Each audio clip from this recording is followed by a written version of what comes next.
Hi, I'm Gareth Green, and in this video we're going to be thinking about improving a bass line. Quite often people manage to write a piece of music and they just say, "Oh, well, I'm reasonably pleased with it, but it's a little bit lifeless and I don't really want to have the melody going kind of crazy with notes in all directions." Well, one thing you could think about doing is sprucing up the bass line to see if there's something you can do with the bass line that's going to energize the music a bit without having to change the melody and kind of take away from the essential mood and character of the melody. Now, what do I mean by all this? Well, we're going to take a few bars of a fairly famous piece of music. So this is a little patriotic moment from us Brits, because I'm going to take the first 6 bars or the first 6 measures of the national anthem. And this is how it goes. God Save the King.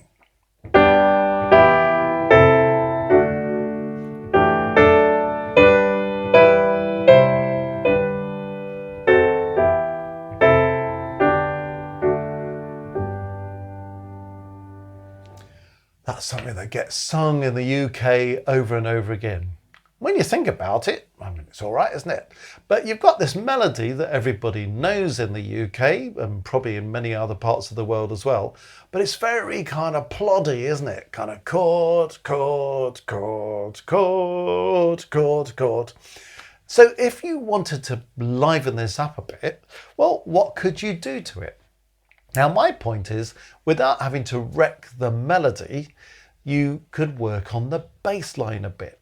And what you can really do is simply think about inessential notes or non-chord tones as a way of getting a bit of rhythmic energy into the bass.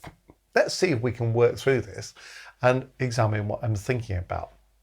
Well, there's a little bit of a gift in the first bar, the first measure of this. You might have noticed the bass part starts on this G, goes down a third to E, goes down a third to C. So G, E, C. Now, whenever you've got a bass line, or any other part for that matter, but in this case we're thinking about the bass line, if you've got a line like that that's moving in thirds, you can always think about the possibility of sticking in a passing note. Okay, let's just be sure we know what this is. So let me give you an example. So if I do this and insert an F sharp into the bass line there, I'm kind of connecting the first G with the E that comes on the next chord. This is a passing note or a passing tone because it's passing by step. So we're coming from G by step to F sharp, and we're moving on from that F sharp by step to E. In this case, the G belongs to the first chord, the E belongs to the second chord, so this F sharp is a passing note that just runs between. Now, of course, I can do the same thing again on the next note, because the bass line is moving from E to C, so all I need to do is to go E, D, C, and have the D as a passing note or a passing tone. So the first bar, the first measure, started life like this. Now it's going to do this. And then you think, oh, actually, that's brought it to life a bit, hasn't it? So there we go. Now, when you come to the end of this first measure, this first bar, you're now going to say, oh, well, I can't really put a passing note between C and D because C and D are next to each other. Well, you could do this. You could put a C sharp in there because that would be a chromatic passing note to go C, C sharp, D. So that's a little bit cheeky, isn't it? But you could do that. The only trouble is you've got C natural in the tenor part. So whether you'd really want to have C natural and C sharp sounding at the same time is a little bit debatable, isn't it? Well, you might be able to change the tenor note. I mean, you know, you could change the tenor note to an A and then have a C sharp going up to D. That's one way of doing it, absolutely. One other thing you can do, so you're not just living on a diet of passing notes or passing tones, is just think, actually, I could just hop to another chord tone, another harmony note, another note that belongs to the chord. This is, at this point, an A minor chord in first inversion, because the third of the chord's in the bass, the C. So it's A, C, E, but C's in the bass, that's why it's in first inversion. An A minor chord, well, why don't I just hop the bass down to an A? So I'm creating movement, I'm putting another eighth note in or another quaver, but I'm just hopping to another note that belongs to the chord.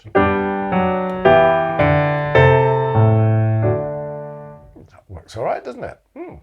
Okay, let's move on to the next bar, the next measure. Now we've got a slightly interesting situation here because the rhythm is slightly different. We've got a dotted quarter note or a dotted crotchet before we move on to the next quaver or the next eighth note.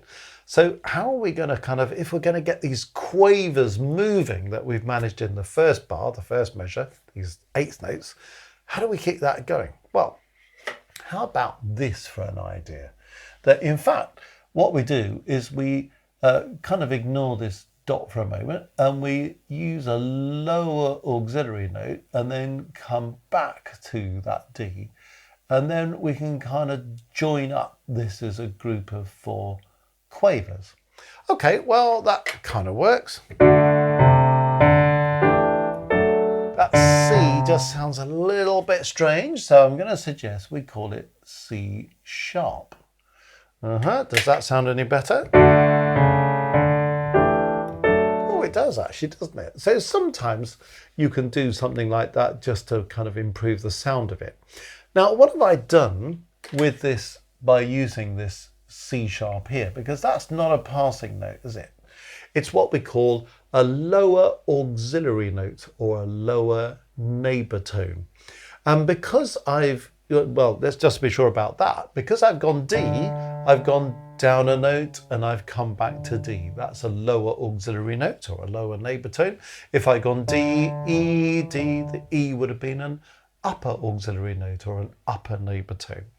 Because I'm going C sharp rather than C natural, that's what we call a chromatic lower auxiliary note. Okay, a chromatic lower neighbour tone. Chromatic, not because it's going in semitones or anything, but because it's using a note that doesn't belong to the key. We can get into, well, why am I using a C sharp and why does C sharp sound better than C natural? There are reasons for that. We've got a chord of D major going on. So even though the chord of D major is chord 5, the dominant chord in G major, so you would imagine that C natural would work better. It's also chord 1, the tonic chord in D major, so the C sharp sort of helps to suggest a hint of D major. We're not really changing key, we're not really modulating to it, but it sort of enhances a feeling of D major. The other thing is, if we do C natural in the bass, that would have just materially changed the chord because we've now added a 7th. If I take chord 5, D, F sharp, A, and I put a 7th on it, that's C natural, well, that's what we'd be doing. I'm putting the 7th in the bass. Now, as soon as you write a 5-7 chord, that's a D7, a 5-7 in its last inversion, whatever you do with a 5-7, there are voice leading implications. In other words, certain notes pull in certain directions. So if I have this 5-7 chord, the third always goes up or wants to go up by step. The 7th always wants to go down. That's the main problem. If it did this, it would be fine because that voice leading would work well with the C natural. So one reason I'm using C sharp is because I'm coming back up again and not really allowing that C natural to go down because it wouldn't fit if I went that way. We've got the wrong chord there. So the C sharp helps to kind of get over that little problem. So these are the sort of things you have to think about sometimes, but you see what I'm actually doing here though is elaborating this bass line using a mixture of essential notes, chord tones, by just jumping from one note of a chord to another note of a chord, like we did there. And sometimes I'm using these passing notes or passing tones. Sometimes I'm using an auxiliary note or a neighbour tone. So different ways in which you can kind of make the bass work. Let's move on. We're coming into a roll of keeping these eighth notes or quavers going, which is great. Moving on there, well, how do I go from F sharp to G? There's no note between F sharp and G, so I can't use a passing note or a passing tone. So maybe I can do another one of these things where I'm just sort of jumping to another harmony note, another chord tone. So how about I just come down to D there, and then we can kind of just use another note of the chord. That works all right, doesn't it? Marvellous. Now then, go on to the next bar, the next measure. We've got the gift that we had in the first bar again, didn't we? The first measure, where we can use some passing notes or some passing tones. So let's play that trick again. So you see what I'm doing? I'm just joining up these notes. So now instead of going, I'm doing. So that's quite handy, isn't it? Great. When I come to the end of the third bar, the third measure, well, what's the bass line doing now? We're going from C to D. So C, D. Can I use a passing note or a passing tone? Well, I could go C, C sharp, D, which we talked about back here, didn't we? It's the same kind of thing. But we've got the same problem. If I go C, C sharp there, I've got C in the melody. That's a bit yuck, isn't it? It's what we call a false relation.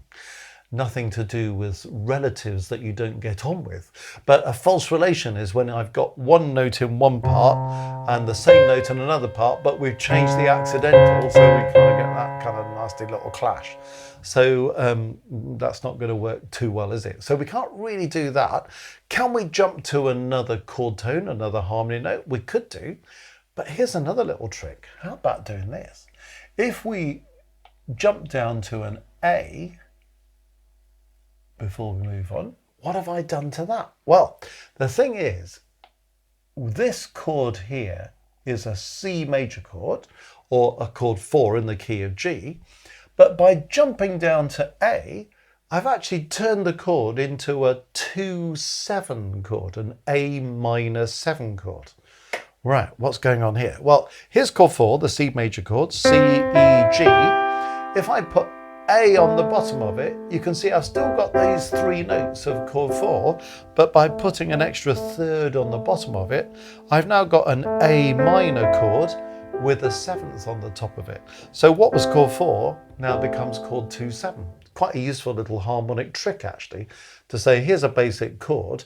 We often think about putting a third on the top of the chord, so we take chord 4, put another third on the top, so it becomes a 4-7. But what about taking chord 4, putting a third on the bottom of it, so it becomes 2-7. It's quite a nice way of warming up a chord. So in this case, you see it kind of works quite nicely, doesn't it? Right, okay. Now, when we come to the next bar, the next measure, this kind of rhythm is the same rhythm as that, and there are certain things in common, aren't there? But now we've got this kind of dotted rhythm again, and we're just going from D to D sharp. So how are we going to kind of make this work? Okay, here's an idea for this. If we just sort of shoot that little dot, and we do what we did before in the second bar by having that little C sharp back to D, and this time instead of moving on to E, it moves on to D sharp quite happily. So we can have a little group of 4 quavers there. So this time I've got, now could I have used C natural? I could have done actually. It would have been a bit kind of easier on the ear than the last thing in the second measure when we were talking about, well, if we use C natural, it makes a bit of a muck of the chord 5 becoming a chord 5-7. We haven't got the same problem here. If I go for a C natural back to D, actually that's okay, but the C sharp is nice and chromatic, And the main reason I've done it is to keep going chromatically. D, C sharp, D, D sharp, E. So it's all going by semitones. It's kind of just creeping around chromatically in semitones, which I think is quite a fun thing to do actually. But that's probably just me. Anyway, that's fine. Now, when we come to the end of this bar, well, look, we've got one of these again, haven't we? Where the bass is going down a third. So guess what? It's passing note time. So there we go. Passing tone or a passing note just slips in there rather nicely, and we're in business. Lovely. So that bar now goes. And technically, of course, I should just indicate that that is a natural because we had a D sharp earlier in the bar. Okay, moving on to the next bar. Well, again, we've got an issue that we've met before, because if this is going by step, well, can I use a passing note? The only one I could do is a chromatic passing note going C, C sharp, D. But again, if I use that C sharp, I've got C natural and I'll have C sharp down here. We're back with the old false relations. They keep turning up, don't they? Especially at Christmas time. Anyway, let's see if we can do something with the bass line, possibly doing something that we've done before. Instead of trying to find something like a passing note, we just jump to another chord tone, another harmony note. Ah, that works quite nicely, doesn't it? And then when we go on to the next thing, I've got a repetition of a bass note. Now, whenever you get a repetition of a note, that's a little bit of a gift if you're looking for an auxiliary note or a neighbour tone. Because if I've got D, D, I can go D, E, D, or D, C, D, or I could do something chromatic, D, C sharp, D. So you could sort of find one of those things, couldn't you? Well, okay, let's do that. But let's do a chromatic lower auxiliary just to make it a bit more exciting. And that fits in with things we've done before as well. So you start to find a kind of consistency of approach that enhances how it all hangs together. So that's handy in this bar, that I can do this. And now what am I going to do at the end? Because I don't really want to go or something. I could do. Put 4 16th notes, 4 semiquavers and run down the scale. But I've been running in quavers in 8th notes all the way. Well, why don't we just do this? If I just leap an octave, so I'm going to the same note, an octave lower, then I'm going to get...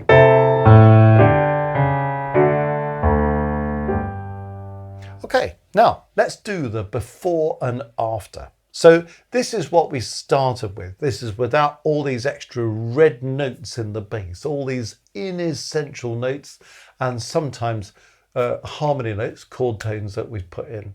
But just the plain original black text goes like this.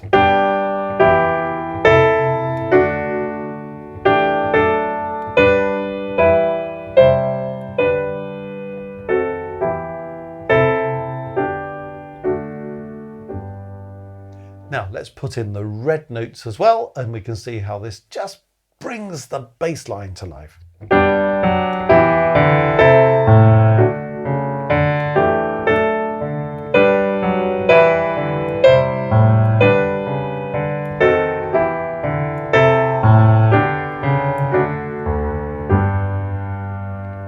Do you see how that really kind of energizes it? So the melody is just settled as it was before. We're not trying to do anything mad with the melody, but the bass line is waking things up a bit. Now you could combine that with some movement in the alto and the tenor parts as well.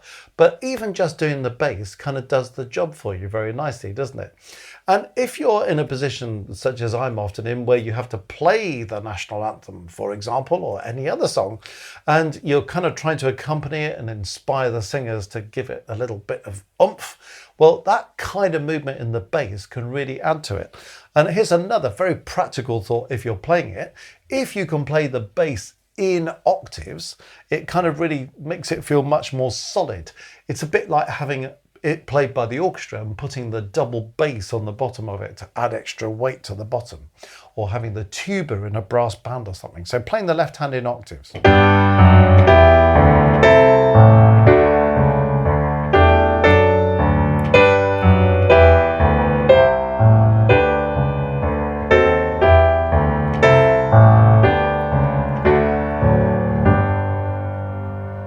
that really does kind of make a full-bodied sound out of it. And just by breathing that life into the bass line, we really elevate the impact of a piece of music like that. Well, if you found this video helpful, you might want to go to our website, www.mmcourses.co.uk.